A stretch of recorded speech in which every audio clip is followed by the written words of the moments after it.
Southeast Texas Weekly is brought to you in high definition by Cons.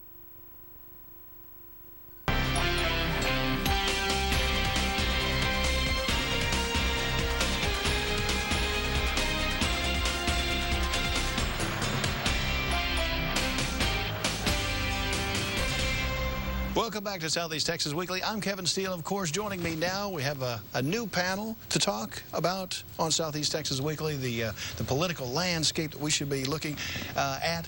On our far right side now, a gentleman who will hopefully bring cooler heads to the otherwise dismal attacks that we've been undergoing. Eddie Arnold, Precinct 1, Jefferson County Commissioner. Great to have you with us, sir. I'm glad to be here, Kevin. Thanks so much for coming by. We appreciate it. Godfrey Leggett also here, of course.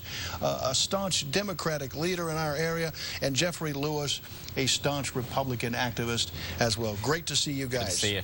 Back to true or false. Many of the same questions. Can the Super Congress involving Kerry and Hensarling form a bipartisan plan, pass a bipartisan plan that would reduce the deficit by $4 trillion?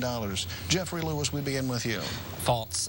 The committee is made up of 6 Democrats that are picked basically for political liability, and the Republicans in turn picked 6 Republicans that really don't have a whole lot of clout in some of these areas. You know, where's Paul Ryan? You know, where's the real spokesman for the party on budget issues? They're not even on the committee. Can, in fact, a consensus be arrived at? Could they? Yes. Will they? No. I agree with Jeff. They will not. Will they? Really? No, They will not. I don't think they can come up with a consensus, nor will they be able to sway the rest of Congress to accept their recommendations. Do you realize we're 6 of 6? Nobody believes that Congress. Well, it's seemingly impossible. It's a seemingly impossible task. Both sides are ideologically stuck on their positions and will not cave, will not reach across the aisle. Nobody's giving in. Kevin, the problem is that we're approaching it the wrong way. You're not going to solve a committee problem by adding another committee. The problem isn't going to be solved through committees. It's going to be solved through leadership, and that's the one thing we're lacking from the White House. Well put, well put. Michelle Bachmann running for president. She will bring back $2 a gallon gas, for which we are all grateful. True or false? Can she do it? False. It's not going to come from a commander-in-chief. It's going to come from reducing the amount of regulation and allow us to drill for oil and get the supply down. It's the supply issue, and it's the demand issue. We're not really getting the economic problem solved, and that's why we're not seeing any reduction in prices. We'll never see $2 a gallon gas in our lifetimes again. In our lifetimes again. Can she do it? No. I agree with both the other panelists. I just don't see it in our lifetime. We press forward. Sarah Palin should not accuse the president for vacationing on Martha's Vineyard. It's a vacation. True or false? She should not. Well, Sarah Palin is going to talk as much as she wants to, but false. It's not a question of whether or not he needs to go on vacation. It's an appearance issue. You know, he's running off to Martha's Vineyard for a ritzy little vacation, like they always do every August. But the market just has gone down almost 2,000 points inside of a month. This is not a good time for that image to be broadcast on national TV. Palin should not be accusing the president about vacationing. Where's the Congress? They're on vacation. I don't see them coming back to work. If they'll come back to work, I'll take it seriously. Otherwise, forget it. George W. went to Crawford, after all. Exactly. And a lot more times. This president's taken half as much vacation time so far as George Bush did. Half as much vacation? Incorrect. Another false. Actually, he's already surpassed George Bush after 2 terms. Oh, no. Come on now. Okay, yes. We'll have to look that one up. No, Fact check will get you on that. Sarah Palin should not be accusing this president of vacationing on Martha's Vineyard. You know, I think anybody, whether you're in public or private sector, deserve a well-deserved vacation if they have earned it. I don't think this Congress earned any vacation. I don't think any of them should have adjourned. I think they should have gotten in with the problem and resolved it before they ever took a vacation and any other thing. So, well, you know, regardless of where you go on vacation, you know, if you deserve it, that's fine. But in this case, I don't think any of them deserved it. Interesting, interesting. Let me ask this question while I have you, Mr. Arnold. The county budget, almost talking about forming consensus, arriving at an area of actual agreement in governmental circles. Jefferson County has come very close to balancing its budget, despite all the pressures therein. Again, we started with about a $15 million increase at request from the department heads, elected officials. We've now trimmed that down to about $2 million over last year's budget.